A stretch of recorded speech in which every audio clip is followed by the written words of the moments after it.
Hello, my beautiful dreamers. This is Luna, and welcome back to Luna's Romance Audiobooks. Prologue: The Fifth Daughter. My name is Ellen, and I am the mistake, not explicitly. My parents never said those words, but I've known since I was old enough to understand that I wasn't supposed to exist. 4 daughters was already considered excessive in werewolf society. 4 daughters meant no male heir. 4 daughters meant my father's pack position would pass to his brother's son instead of his own child. 4 daughters was a disappointment. Then I came along. The 5th, the final, the absolute confirmation that my mother would bear no sons. Another girl, the midwife had said, and the silence that followed told me everything I needed to know about my welcome into this world.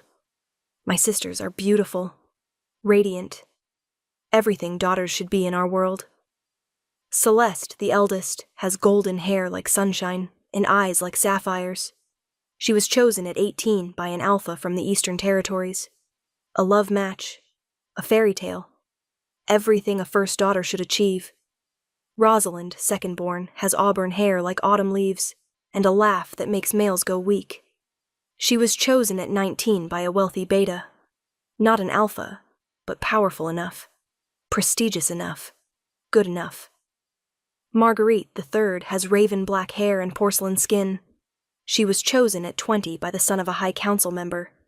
Political brilliance, strategic perfection, everything my parents hoped for. Vivian, the fourth, has honey blonde hair and curves that make males stumble over their words. She was chosen at 18 by a pack heir. Young, but successful. Another triumph for the family. Then there's me. Ellen, the 5th, the afterthought.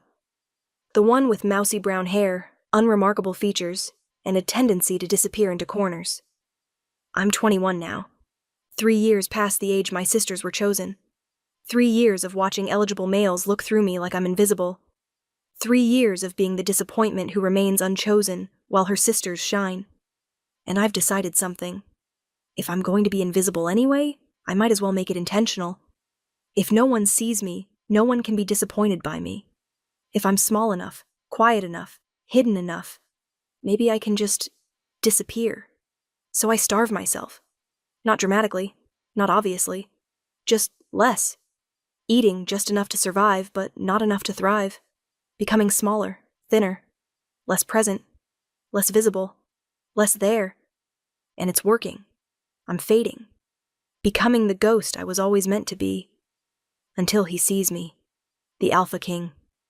The one male I never expected to notice. The one whose interest changes everything. But I'm getting ahead of myself. Let me tell you how I got here.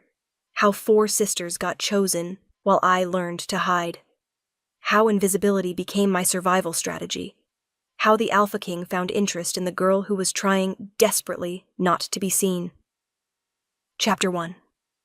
The Daughters, ages 8 to 16. Celeste's childhood, when I was 8. I was 8 years old when I first understood that my sisters were special, and I was not. Celeste, darling, stand up straight, Mother instructed. The visiting Alpha's son is watching. Smile. Show him how graceful you are. Celeste was 16 then, radiant, perfect. She stood straighter, smiled brighter, moved with practiced grace through the garden party my parents were hosting. The Alpha's son watched her like she was the only she-wolf in existence. She's going to make an excellent match, Father said proudly. Beautiful, graceful, well-trained. Any Alpha would be fortunate to claim her. I sat in the corner, wearing a dress that didn't quite fit, hair that wouldn't behave, trying to be invisible because even at 8, I knew I couldn't compete with Celeste's sunshine. And this one? A visiting she-wolf gestured to me. The youngest? Oh, that's Ellen. Yes, the 5th. She's quieter than her sisters.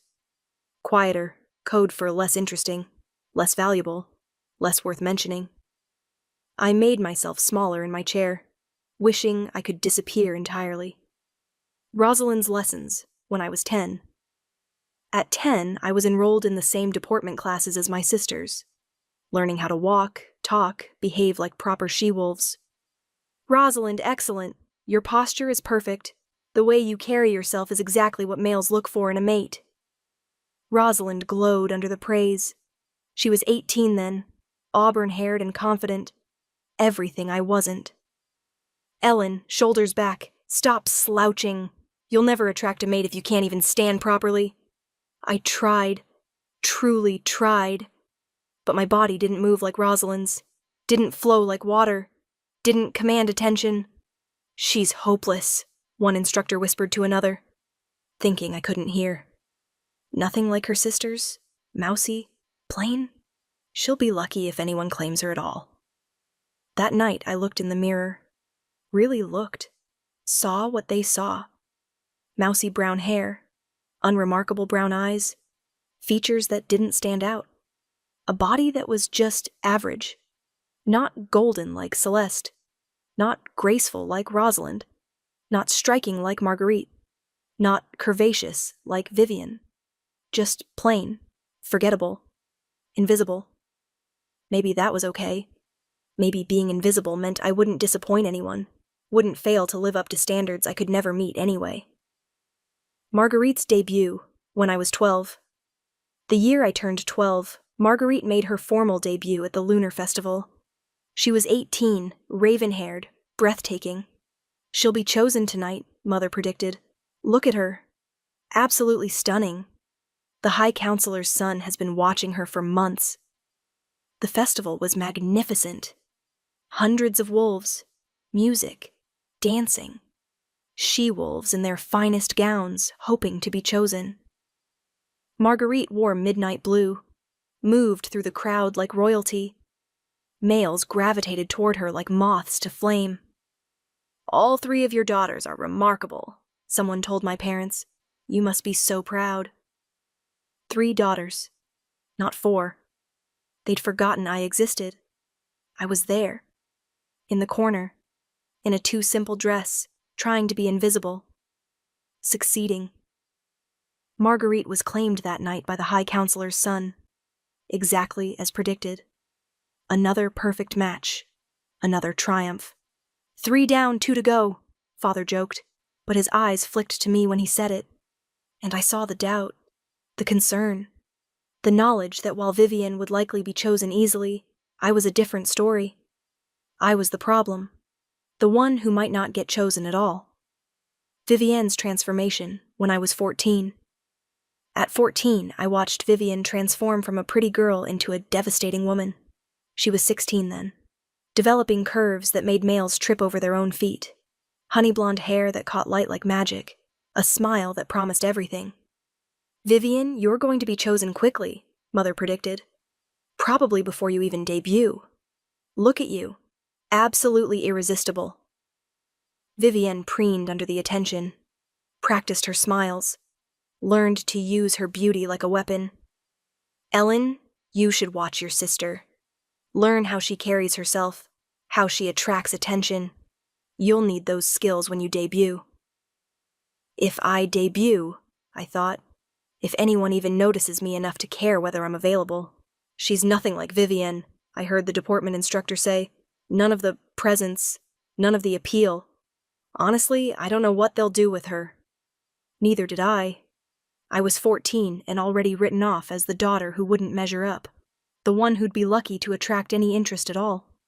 So I started eating less, not consciously at first, just picking at meals, claiming I wasn't hungry, skipping breakfast, eating smaller portions, making myself smaller to match how small I felt inside. My realization, age 16. At 16, I had my debut, required by tradition, expected by society. I wore pale pink, simple, unremarkable, like me. "Try to smile," Mother instructed. "Try to be appealing. Your sisters were all chosen by this age. You need to make an effort." I tried, truly, smiled, made conversation, tried to be noticed. Males looked past me, through me, around me, focused on the other debutantes, the prettier ones, the more interesting ones. "Ellen, you need to try harder," Father said after the festival. "You barely spoke to anyone. How do you expect to be chosen if you don't make an effort?" I didn't know how to explain that I had tried, that it didn't matter, that I was invisible no matter what I did. That night, I made a decision. If I was going to be invisible anyway, I'd make it intentional. I'd stop trying to compete with my sister's beauty and just fade, become the ghost everyone already treated me as. I stopped attending social events, stopped trying to be noticed, started eating even less, became quieter, smaller, less present. Ellen is going through a phase, Mother explained to concerned relatives. She'll come around. But I didn't come around. I retreated further, made myself smaller, hoped that if I was invisible enough, no one would notice I was a disappointment. It worked. Sort of. People stopped expecting things from me. Stopped being disappointed when I failed to measure up. But I also stopped existing. Even to myself.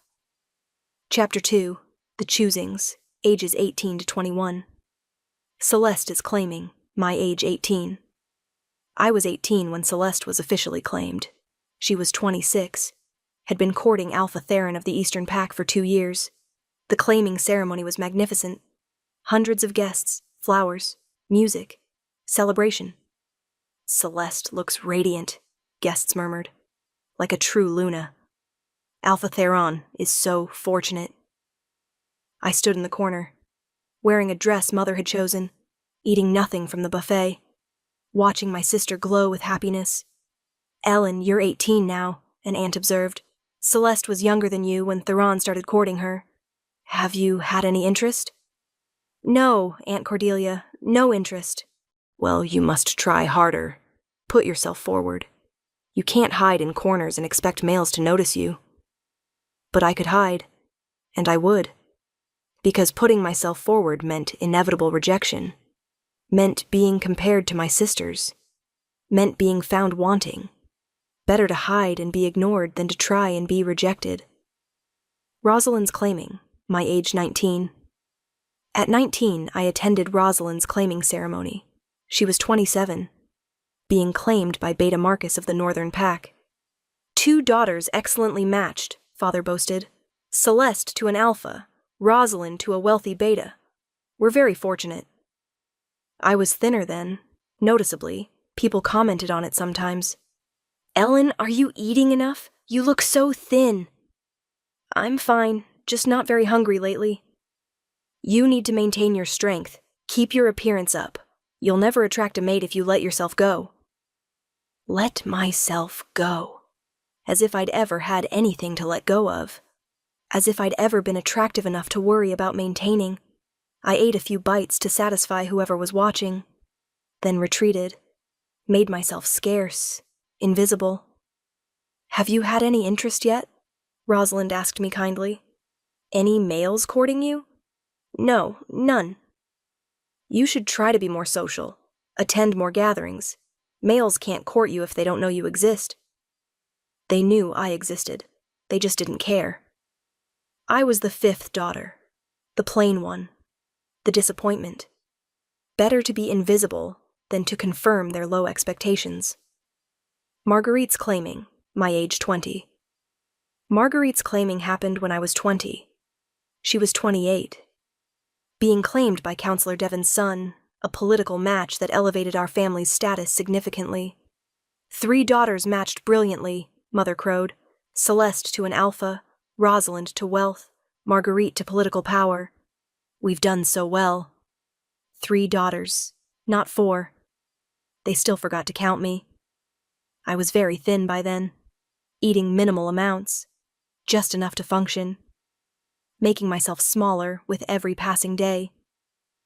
Ellen, you need to eat more, the pack healer said during a mandatory checkup. Your weight is concerning. Are you struggling with something? No, I just have a small appetite. This isn't healthy. You're malnourished. Intentionally, I suspect. I'm fine. You're not fine. You're starving yourself. Why? How could I explain? That being smaller felt safer. That taking up less space meant less disappointment. That fading felt like the only control I had. I just don't have much appetite. That's all. She didn't believe me, but she couldn't force me to eat. So I continued. Smaller, thinner, less visible, exactly as I wanted. Vivian's claiming, my age 21. 3 months ago, Vivian was claimed. She was 19, barely debuted, chosen almost immediately by a pack heir who'd been obsessed with her since her debut. 4 daughters successfully matched, father announced proudly. All to excellent males. We're blessed. 4 daughters. Finally counted, but only because Vivian's claiming was complete. I still didn't count in the success story. Ellen, you're 21 now, Mother said after Vivian's ceremony. 3 years past debut age. We need to discuss your situation. What situation? You're unchosen, unclaimed, still living at home while your sisters have all moved on to their matings. This is concerning. I'm sorry I'm a disappointment. Don't be dramatic. You're not a disappointment. You're just not trying. You hide. You don't socialize. You barely eat. How do you expect to attract a mate if you don't make an effort? Maybe I don't want to attract a mate. Don't be ridiculous. Every she-wolf wants a mate. You're just being difficult. But we're going to fix this. There's a gathering next month. The Alpha King is hosting. You're going. And you're going to try. Really try. Understood? I understood. I was being forced into visibility. Forced to try again. Forced to set myself up for inevitable rejection. But I had a month. A month to make myself even smaller. Even less visible. Even more invisible. If I had to attend, at least I could ensure no one actually saw me. Chapter 3. The Starvation. 3 months. Month 1. The Decision. After Vivian's claiming, I made a conscious decision. If I was being forced to attend the Alpha King's gathering, I'd make absolutely certain no one noticed me there. I started eating even less. 1 meal a day, small portions, just enough to keep functioning. Ellen, you barely touched your breakfast, Mother observed. I'm not hungry. I'll eat at lunch. But I wouldn't eat at lunch either. Maybe a few bites at dinner. Just enough to avoid questions. The weight dropped quickly. I was already thin. Now I became skeletal. Bones visible. Skin pale. Energy minimal. You look terrible, Vivian said when she visited. Are you sick? I'm fine. Just busy. Haven't had much appetite. You need to eat. You're wasting away. Good, I thought. If I waste away enough, maybe I'll disappear entirely. Maybe at the gathering I'll be so invisible that no one will even register my presence. Month 2. The physical changes.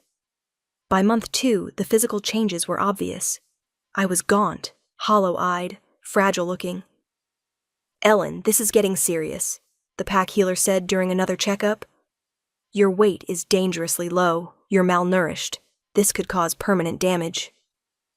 I'm eating, just not much. You're starving yourself, intentionally.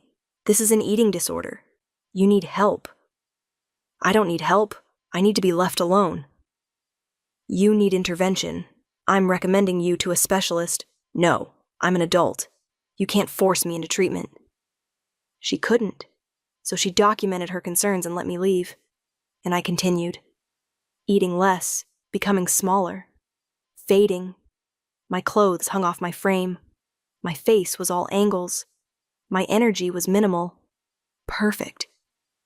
The more I faded physically, the more invisible I became socially. People stopped inviting me to things, stopped expecting me to participate, stopped seeing me entirely. Exactly what I wanted. Month 3. The breaking point. 3 months of intensive starvation brought me to the breaking point. I was skeletal, weak, barely functioning. Ellen, you're going to die if you continue this, Mother said, tears in her eyes. Please, eat something. Get help. Stop doing this to yourself. I'm fine. You're not fine. You're killing yourself. Why? Because you haven't been chosen? Because you're not like your sisters? That's not a reason to starve yourself. I'm not starving myself. I just don't have an appetite. You're lying. You're intentionally not eating, making yourself smaller, making yourself invisible. I see what you're doing, and it's killing you. Maybe that's better than being a disappointment. You're not a disappointment. You're my daughter. I love you. Please, eat something, anything. Just don't do this. I ate a few bites, enough to satisfy her, then retreated to my room, where I looked in the mirror and saw exactly what I'd created. A ghost. Pale, skeletal, barely there, almost invisible. Perfect. The Alpha King's gathering was in 1 week. I'd be there. But I'd be so invisible, so unremarkable, so faded that no one would notice me. I'd fulfill the requirement of attending, but I'd do it as a ghost, as nothing, as the invisible fifth daughter I was always meant to be. The final week, the week before the gathering, I barely ate at all. A few bites here and there, just enough to avoid complete collapse. "You need to wear this dress," Mother said, holding up a gown. A beautiful gown, far too large for my skeletal frame. "It won't fit. We'll have it altered. You'll look lovely." "I'll look ridiculous. A skeleton in a pretty dress." "Stop talking like that. You're going. You're going to try. And maybe, just maybe, someone will see past whatever this is and recognize your value." No one would see me. I'd made certain of that. I was invisible, faded, gone. The dress was altered, fitted to my skeletal frame. It looked absurd. A ball gown on a ghost. "You look delicate," the seamstress said carefully. "Like you might break." I might. I was barely holding together. Bones and skin and willpower. Nothing more. But I'd attend. I'd fulfill the requirement. And then I'd retreat back into invisibility. Where I belonged? I had no idea that the Alpha King would see me. Really see me. Despite my best efforts to be invisible. That his interest would change everything. Chapter 4. The Gathering Arrival. The Alpha King's gathering was held at the royal palace. Hundreds of wolves, all dressed in their finest, all hoping to be noticed. I arrived with my parents, wearing the altered gown, skeletal, pale, trying to be invisible despite being physically present. "Stand up straight," Mother whispered. "Try to look healthy. Try to smile." I stood straighter. It made my bones more prominent. I attempted a smile. It looked more like a grimace. "Just try," she pleaded. "Please." I'd try, to disappear, to not be noticed, to get through this evening without humiliation. The initial observation. The gathering was overwhelming. So many wolves, so much noise, so much visibility. I found a corner, my usual refuge, pressed myself against the wall, tried to blend into the wallpaper. "Who is that?" I heard someone whisper. "She looks ill. Should someone help her?" "That's Ellen, the fifth daughter, the one who hasn't been chosen." "I can see why. She looks half dead, absolutely skeletal. What male would want that?" Their words confirmed what I already knew. I was unappealing, undesirable, better off invisible. I stayed in my corner, watching other she-wolves laugh and flirt and charm males, watching from the shadows, where I belonged. The king's notice. I didn't notice when he first saw me. I was too focused on being invisible, on not drawing attention, on surviving the evening. But later I learned that Alpha King Darius had noticed me within minutes of arriving, had asked about me, had been told I was the fifth daughter, the unchosen one, the disappointment. And rather than dismiss me like everyone else, he'd become interested. "Who is the she-wolf in the corner?" he'd asked his beta. "The thin one, trying to disappear." "That's Ellen, daughter of Beta Garrett. She has 4 sisters, all successfully mated. She's the only one left. Rumor is she's been refusing to eat, trying to make herself invisible. Trying or succeeding.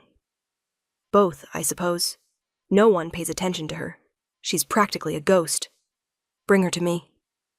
The summons. I was lost in my own thoughts when a royal guard approached. "Lady Ellen, the Alpha King requests your presence." Terror. Absolute terror.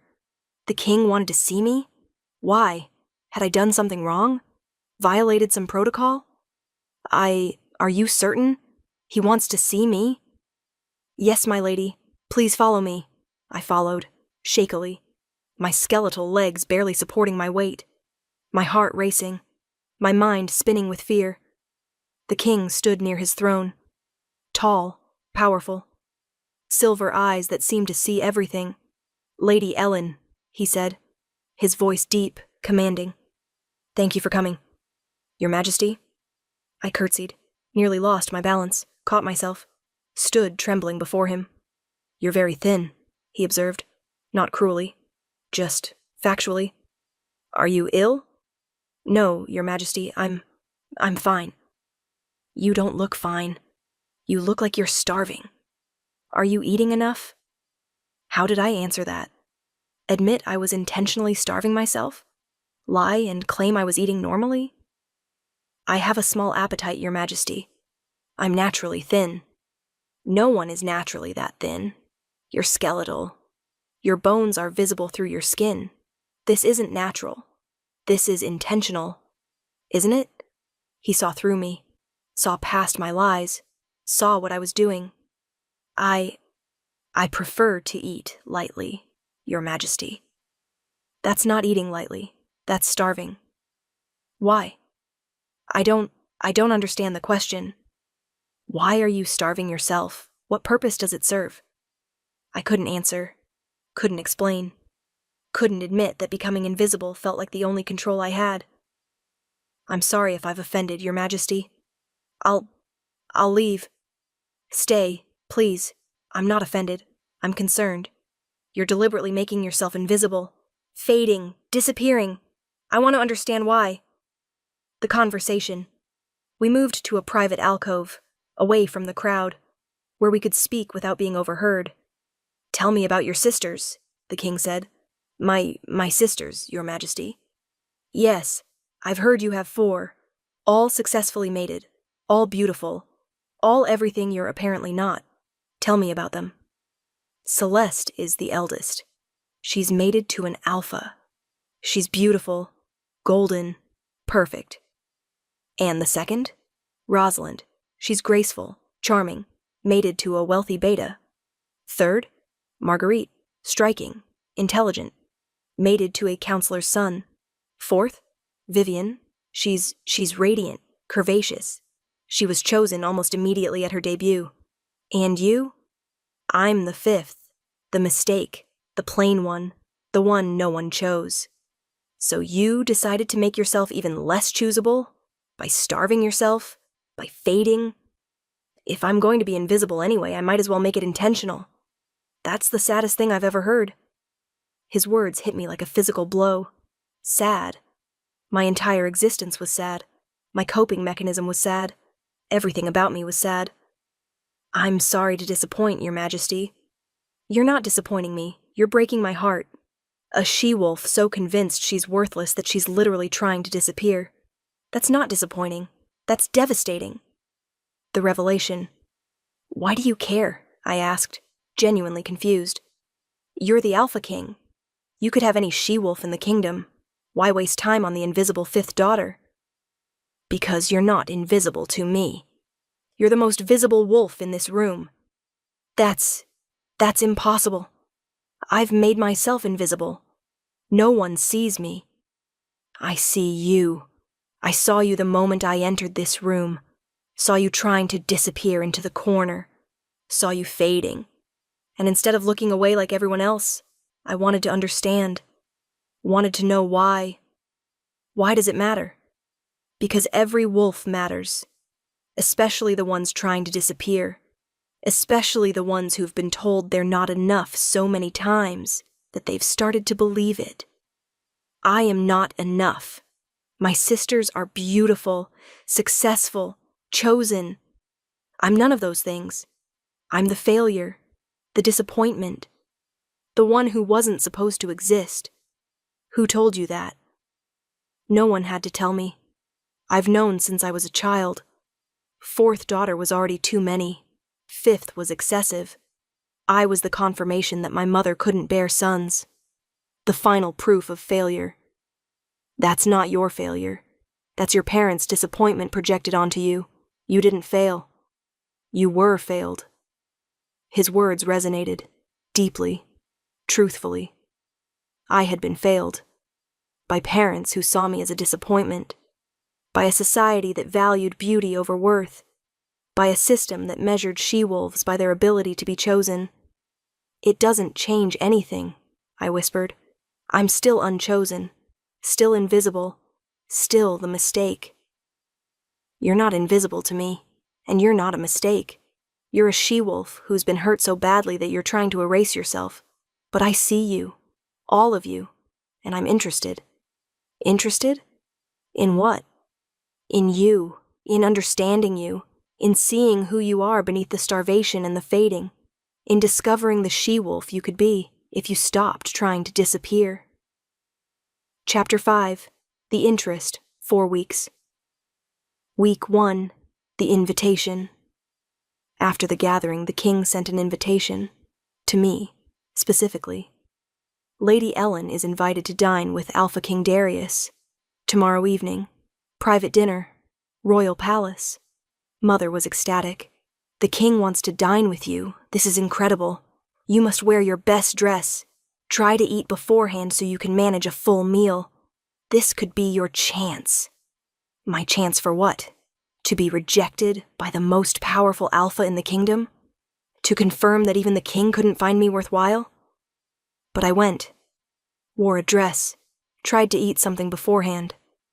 Failed. Arrived at the palace skeletal and terrified. The first dinner.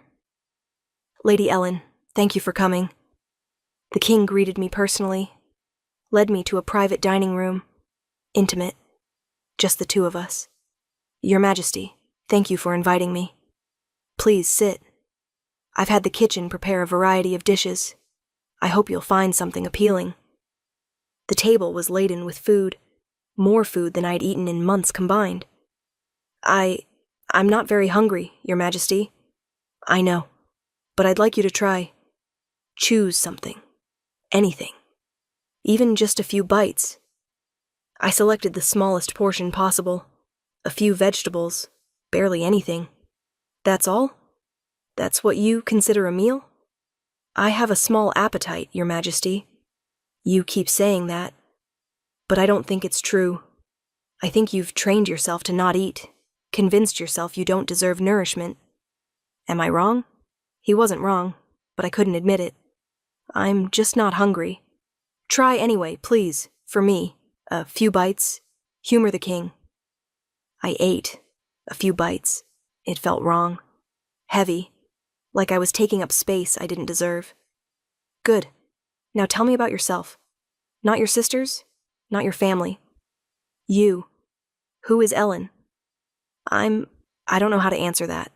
Start anywhere. What do you enjoy? What interests you? What would you do if you weren't trying to disappear? I thought about it. Realized I didn't know.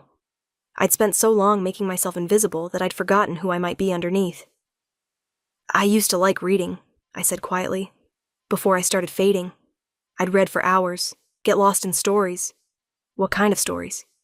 Adventures, romances, anything that let me escape my reality. What else? I used to draw. Nothing good. Just sketches, landscapes, animals, things I observed. That sounds lovely. Do you still draw? No, I stopped. It felt frivolous, unnecessary. Taking up time I should spend being less visible. Being less visible isn't a productive use of time. Drawing is. Will you draw something for me? Your Majesty? I'd like to see your art. Will you draw something? Anything. Bring it to our next dinner. Next dinner? I'd like to see you again. If you're willing. Same time next week? He wanted to see me again. The Alpha King wanted another dinner, another conversation. Why? I asked. Why are you doing this? Because you interest me, and because I think beneath the fading, there's a remarkable she-wolf. I'd like to discover who she is. Will you let me? Week 2. The drawing. I spent the week trying to draw something. Anything. My hands shook, my vision blurred from lack of nutrition, but I managed a simple sketch. A wolf in moonlight. Nothing special, but mine. The second dinner was similar to the first. Food I couldn't eat. Conversation that unnerved me. The king watching me with those silver eyes that saw too much. "You brought a drawing," he observed, seeing the folded paper I carried. "It's not very good. I'm out of practice. May I see it?" I handed it over. Watched him unfold it, study it, his expression unreadable. "This is beautiful," he said finally. "The way you captured the moonlight, the emotion in the wolf's posture. You have talent." "It's just a sketch. It's more than that. It's art. It's expression. It's you putting yourself on paper. That's remarkable." No one had ever called my sketches remarkable. No one had ever cared about my drawings. "Thank you, Your Majesty." "Will you draw more? Keep practicing? I'd like to see your development." "If you wish, Your Majesty. I do wish. Now eat something. You barely touched your food last week. Try to eat a bit more tonight." I ate a bit more, still minimal, but more than before. Week 3. The resistance. By the third week, I was confused. The king kept inviting me to dinner, kept talking to me, kept acting interested. But why? "What do you want from me?" I asked during the third dinner. "I don't understand your interest. I'm nobody. Nothing. Why waste time on dinners with me?" "You're not nobody. You're Ellen. A she-wolf with talent and intelligence and potential. A she-wolf who's been told she's worthless so many times that she's trying to erase herself. I want to show you that you're wrong, that you matter, that you're worth seeing." "But why? What do you gain? Does everything need to be transactional? Can't I simply want to know you? Spend time with you? Help you see your own worth?" "No one does anything without reason. My reason is that you deserve better than invisibility, better than starvation, better than being the forgotten fifth daughter. You deserve to be seen, valued, chosen. I've never been chosen, never will be. I'm not choosable." "You're wrong. You absolutely are. You're being chosen right now, by me. I'm choosing to see you, to spend time with you, to value you. That's choice." His words shook me. He was choosing me? The Alpha King was choosing the invisible fifth daughter? I don't understand. "You will. In time. For now, just let yourself be seen. Let yourself eat. Let yourself exist without apologizing for it. Can you do that?" I didn't know if I could, but I'd try. For him. Because he asked. Week 4. The shift by the 4th week, something had shifted. I was still thin, still struggling to eat, still fighting the urge to disappear, but I was also present, more than I'd been in years, because the king saw me, valued me, chose me. "You look less skeletal," he observed during the 4th dinner. "Are you eating more?" "A bit. It's hard. Eating feels wrong, like I don't deserve the nourishment." "You deserve every bit of nourishment, every meal, every moment of health. You deserve to exist without starving yourself." "I'm trying to believe that." "Keep trying. It gets easier. And I'll keep reminding you, as many times as it takes." "Why do you care so much?" "Because someone should. Because you've been invisible for too long. Because you deserve to be seen, to be valued, to be chosen." "You keep saying chosen. What are you choosing me for?"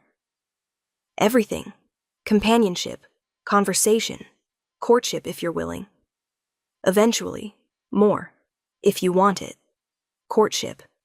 The king wanted to court me. The invisible fifth daughter. The disappointment. The mistake. You can't be serious." "I'm completely serious. I'm interested in you, Ellen. Genuinely. Deeply. I want to court you, properly. If you'll allow it. But my sisters were chosen by alphas and betas and counselors. You're the king. You could have anyone. I want you, not your sisters, not anyone else. You.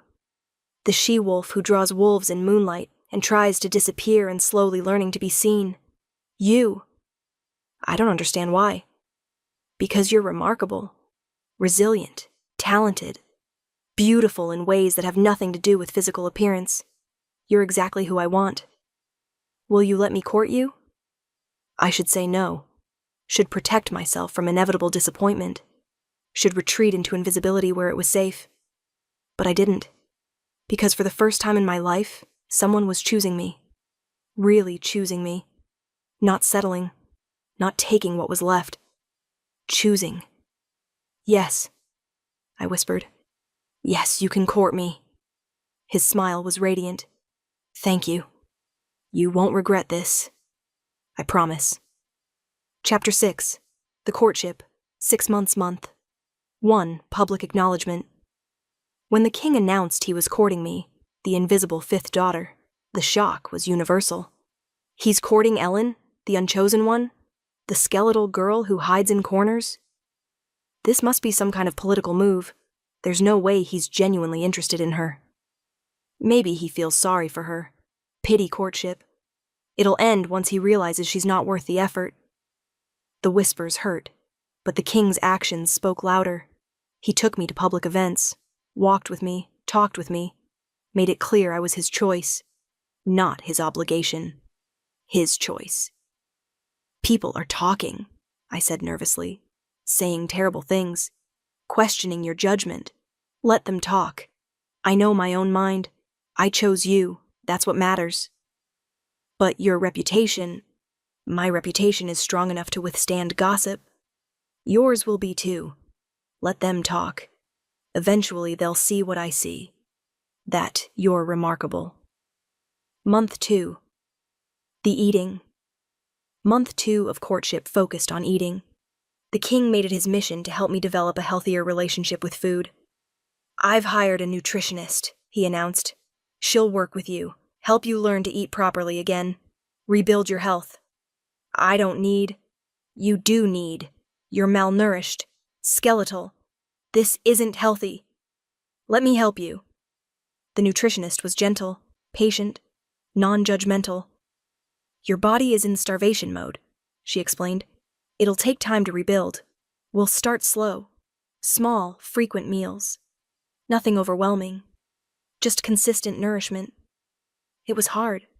Every meal felt like failure. Like taking up space I didn't deserve. Like being visible when I should be hidden. But the king encouraged me.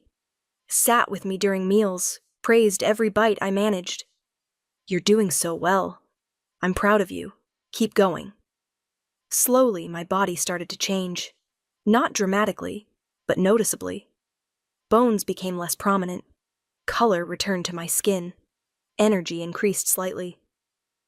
You look healthier, my mother observed during a visit. The king is good for you. He's patient, more patient than I deserve. You deserve all the patience in the world. I'm sorry I didn't see how much you were struggling. Sorry I let you become invisible. Month 3. The sisters. Month 3 brought an uncomfortable family dinner. All 4 of my sisters, their mates, my parents, the king, and me. So you're courting our little sister, Celeste said to the king. That's unexpected. Why unexpected? The king asked calmly. Well, Ellen is. She's not like us. She's quieter, plainer, less visible. She's perfect exactly as she is. I didn't mean offense. Then don't give it. Your sister is remarkable. The fact that you failed to notice doesn't diminish her worth. It reflects poorly on your observation skills. My sisters looked shocked. No one had ever defended me like that. Especially not against them. Ellen has always been sensitive, Rosalind said. A bit dramatic. The starving thing was attention-seeking. The starving thing was a cry for help that all of you ignored, the king corrected. Your sister was literally disappearing, and none of you noticed, or cared. That's shameful. Your Majesty, we didn't realize. Exactly. You didn't realize. Because you were too focused on yourselves, on being chosen, on being successful. You forgot about the sister who was suffering. That ends now. Ellen is under my protection. Anyone who hurts her, including family, answers to me. The dinner was tense after that, but I felt protected, valued, defended. Thank you, I said to the king afterward, for standing up for me. No one's ever done that before. They should have, but I will. Always.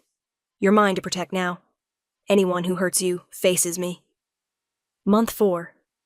The proposal. 4 months into courtship, the king proposed. Not with fanfare. Not at a public event. Privately. In his personal gardens. Ellen, these 4 months have been the best of my life. Getting to know you. Watch you heal. See you become more visible. I don't want to court you for years. I want to mate you, claim you, make you my queen. Will you accept? I'm not queen material. I'm nobody. The 5th daughter. The mistake. You're the she-wolf I love. The one I choose. The one I want by my side. Not despite who you are. Because of who you are. Will you be my mate? My queen? I should say no. Should protect myself. Should assume this was temporary insanity on his part. But I didn't. Because he saw me. Really saw me. And chose me anyway. Yes. Yes, I'll be your mate. Your queen. Yes. Month 5. The preparation. Month 5 was preparation for the mating ceremony, and continued eating recovery. You need to be strong enough for the ceremony, the nutritionist said. It's physically demanding. You need nutrition. Real nutrition. Not minimal eating. I was trying. Truly. Eating more. Gaining weight slowly. Becoming more visible physically. You look beautiful, the king said, seeing me in a pre-ceremony fitting. Healthy. Vibrant. Alive. I feel strange. Taking up more space. Being more visible. You're supposed to take up space. You're going to be queen. Queens don't hide. They shine. I don't know how to shine. You already do. You just haven't noticed, but everyone else has. They're starting to see what I've always seen. That you're remarkable. Month 6. The ceremony. The mating ceremony was magnificent. Hundreds of wolves, all watching as the invisible 5th daughter became queen. I, Ellen, accept Darius as my mate, my king, my choice. I, Darius, accept Ellen as my mate, my queen, my choice. The bond snapped into place, silver and strong, connecting us completely. You're mine now, he whispered. Forever. Never invisible again.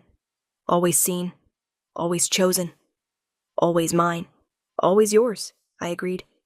Thank you for seeing me, for choosing me, for refusing to let me disappear. Thank you for letting me, for surviving, for becoming visible, for being exactly who you are. Chapter 7. The revelation 6 months later. The pregnancy. 6 months after the mating, I discovered I was pregnant. The palace healer confirmed it with a smile. You're expecting, Your Majesty, about 6 weeks along. Congratulations. I was terrified. Pregnancy meant gaining weight, becoming even more visible, taking up even more space. I can't get bigger. I'm already struggling with being visible. Your body needs nourishment now, more than ever. The baby needs you to eat properly, to be healthy. Can you do that? Could I? Could I eat for 2 when eating for 1 still felt wrong? I'll try. For the baby. I'll try. The king was ecstatic about the pregnancy, and supportive about my fears.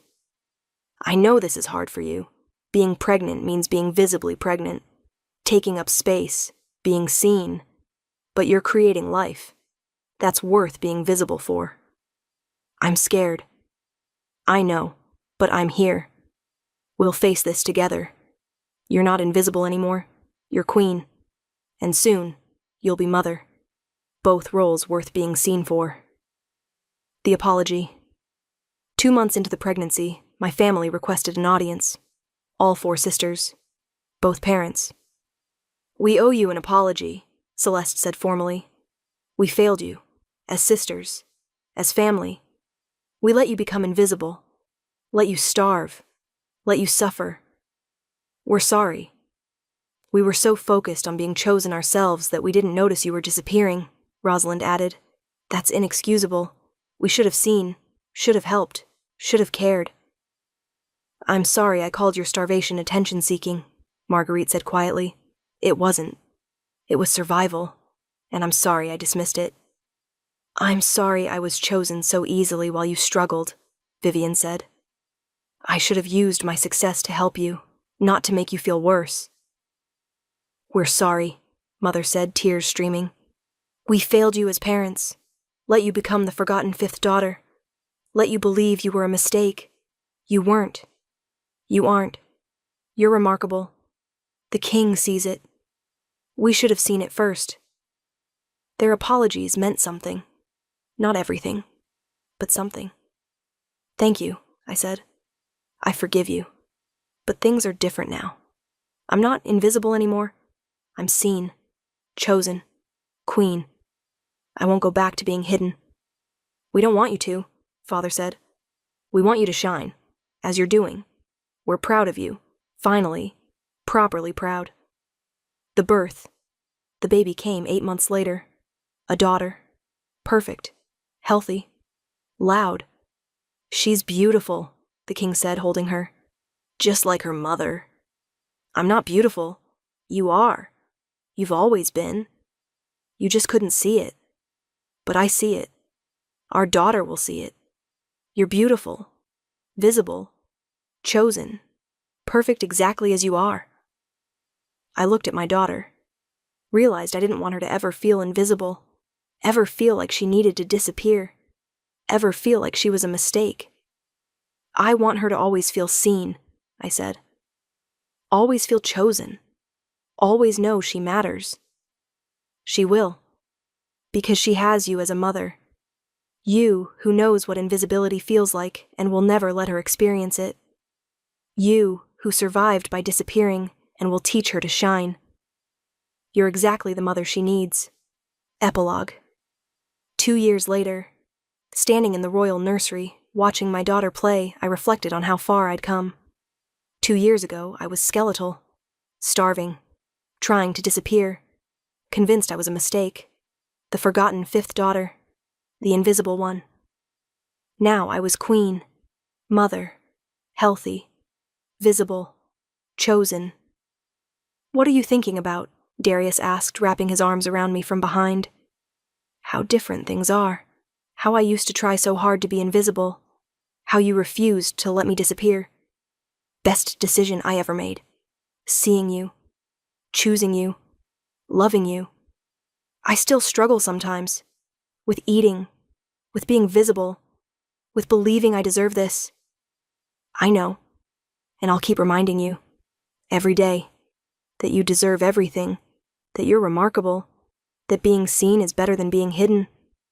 My sisters visit tomorrow. With their children. For the family gathering. How do you feel about that? Strange. They're trying. Being better sisters. Acknowledging their failure. But it's complicated. Understandable. They failed you for years. They don't get automatic forgiveness just because you're queen now. I've forgiven them, mostly, but I haven't forgotten. Can't forget. The years of being invisible, of starving, of watching them be chosen while I hid. You don't have to forget. Just move forward. Build new relationships. Let them be better. But on your terms, not theirs. Our daughter toddled over, demanding attention, wanting to be seen. Mama, see? I see you, darling. I always see you. And I meant it. I'd always see her. Always make sure she felt visible, chosen, valued, everything I wasn't for too long. You're an amazing mother, Darius said softly. She'll never feel invisible. Never feel like she needs to disappear. Because you'll make sure she's always seen. Always. No child of mine will ever starve themselves for invisibility. Ever feel like being seen is dangerous. Ever hide because shining feels impossible. She's lucky to have you. I'm lucky to have you. You saw me when everyone else looked away, chose me when I was trying to disappear, refused to let me be invisible. Because you were worth seeing, worth choosing, worth everything. Looking at my family, my mate, my daughter, my life, I realized something. Being seen was better than being hidden. Being chosen was better than being ignored. Being visible was better than being invisible. I'd spent years trying to disappear, starving myself into nothingness, hiding while my sisters shone. But then the Alpha King found interest in the she-wolf, trying to be unseen. And everything changed. I was still the fifth daughter. But I wasn't a mistake anymore. I was a choice. His choice. My own choice. A choice to be visible. To be seen. To exist without apologizing. And I'd never be invisible again. Sometimes the most powerful thing is being seen when you're trying to hide. Being chosen when you think you're unchosen. Being valued when you've convinced yourself you're worthless. The Alpha King saw me and refused to look away. And I became visible. Finally, truly, wonderfully visible. No more starvation. No more hiding. No more disappearing. Just being seen, chosen, loved, exactly as I was meant to be. Closing. And there you have it, my beautiful dreamers. The story of Ellen and Darius, proof that invisibility is sometimes survival. Being seen can be terrifying, and sometimes the right person refuses to let you disappear no matter how hard you try.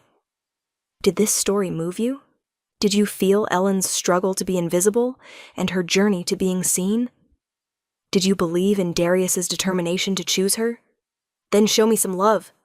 Hit that like button, drop a comment telling me what you think about the King's refusal to let her hide, and subscribe to Luna's Romance audiobooks so you never miss another tale of being hidden and being found. I want to know, have you ever felt invisible? Have you ever tried to disappear? How did you find your way back to being seen? Tell me in the comments. Until next time, my dreamers, may you always be seen by those who matter. May your hiding become unnecessary. And may you find someone who chooses you exactly as you are.